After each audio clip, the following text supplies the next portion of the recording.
Galit ka? Bago ka magalit. Bago ka manghusga. Bago ka tuluyang talikuran ang isang kapatid sa pananampalataya. Tanungin mo muna ang sarili mo, alam mo ba ang buong kwento? Kapag may leader na gumawa ng desisyon na hindi natin gusto, madali tayong magbigay ng opinyon. Pero bilang mga Kristiyano, hindi ba't mas mataas ang ating tawag kaysa makisabay sa galit ng mundo? Kung may mali siyang ginawa, ang Diyos ay makatarungang hukom. Kung may tama siyang ginawa, ang Diyos din ang nakakaalam ng puso at motibo niya. Ngunit tayo, gaano ba natin talaga alam ang lahat ng nangyari sa pagitan niya at ng Panginoon? Huwag kayong manghatol upang hindi kayo hatulan. Mateo 7:1. Hindi ibig sabihin nito na wala ng discernment. Ngunit may pagkakaiba ang paghusga sa pag-unawa at may pagkakaiba ang pagwawasto sa pagkondena. Kung ang isang desisyon ay ginawa upang maipagpatuloy ang gawain ng pamahalaan, maresolba ang mga usaping dapat pagtuunan ng pansin at maipagpatuloy ang paglilingkod sa bayan, hindi ba't dapat muna nating timbangin ang lahat bago tayo humatol? Hindi lahat ng desisyong hindi natin gusto ay automatikong masama. At hindi rin lahat ng desisyong popular ay automatikong tama. Ang bawat tao ay pasakop sa mga namumuno sa kanya sapagkat walang pamamahala na hindi mula sa Diyos.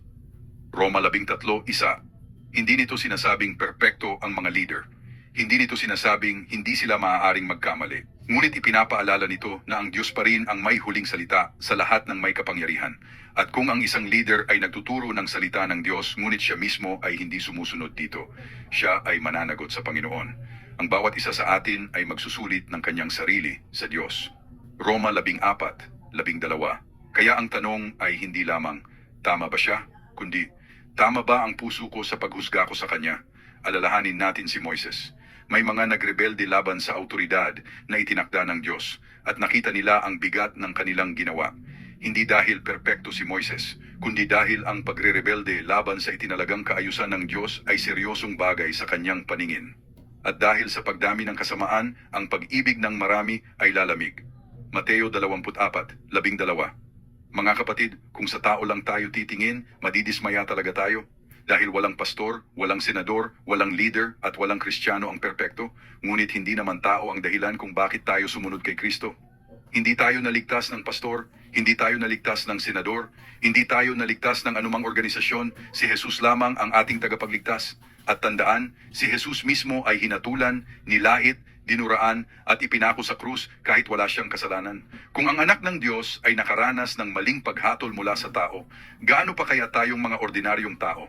Kaya bago tayo mag-post, bago tayo mag-comment, bago tayo makisali sa pagbatikos, manalangin muna tayo. Dahil maaaring mali siya, maaaring tama siya.